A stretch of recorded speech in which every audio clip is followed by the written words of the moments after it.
It's no secret that flooding is increasing in Norfolk. And while that's great for those with flippers, it's becoming a problem for those with feet. Hampton Roads has the second highest rate of sea level rise along the entire East Coast. I tell the story recently. I was with Mayor Frame.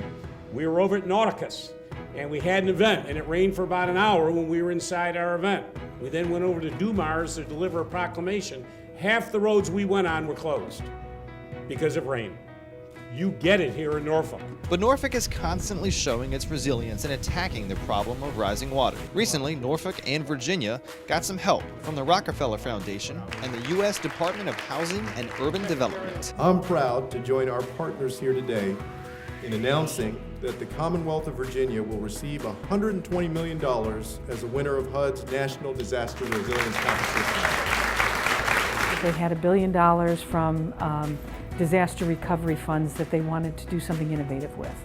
And they used something called the Rebuild by Design model, which they had used after Sandy, to help redesign the areas around New York City.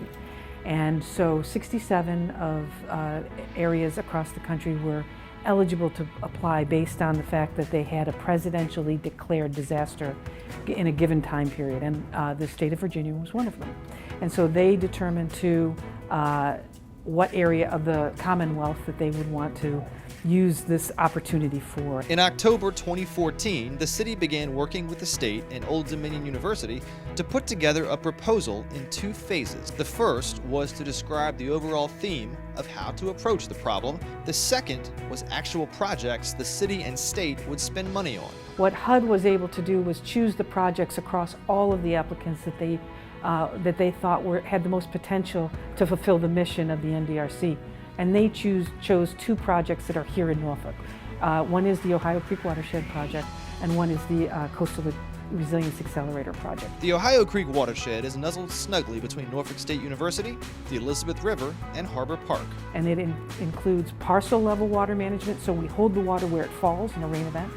It includes living shorelines that keep the attenuation of waves so it doesn't spill over the coastline. It involves raising some areas along the coast and creating green spaces so that the water has places to flow, but it's less likely to come over.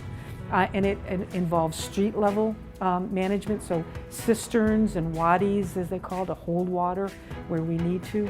And then more retention ponds and storage areas that can also double as parks and beautiful open spaces when we don't need it for water management. The second part is the Coastal Resilience Laboratory and Accelerator Center. But if you consult the interwebs to search for it, you'll find that it doesn't exist. Well, sort of.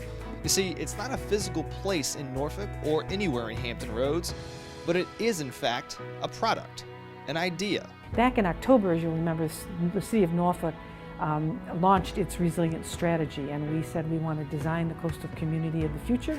We want to improve economic opportunity by building our own businesses and expanding the businesses we have. And we want to connect our communities socially, economically, and physically.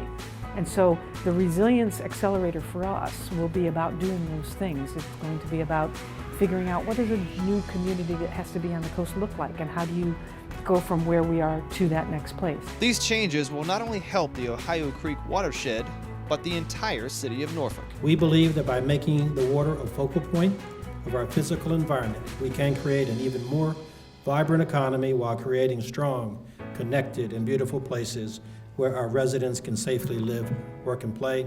These funds will be used to showcase how a community working together can transform what some may perceive as a problem into an incredible opportunity. There's a 7-year timeline in place to complete all the projects, and work has already begun.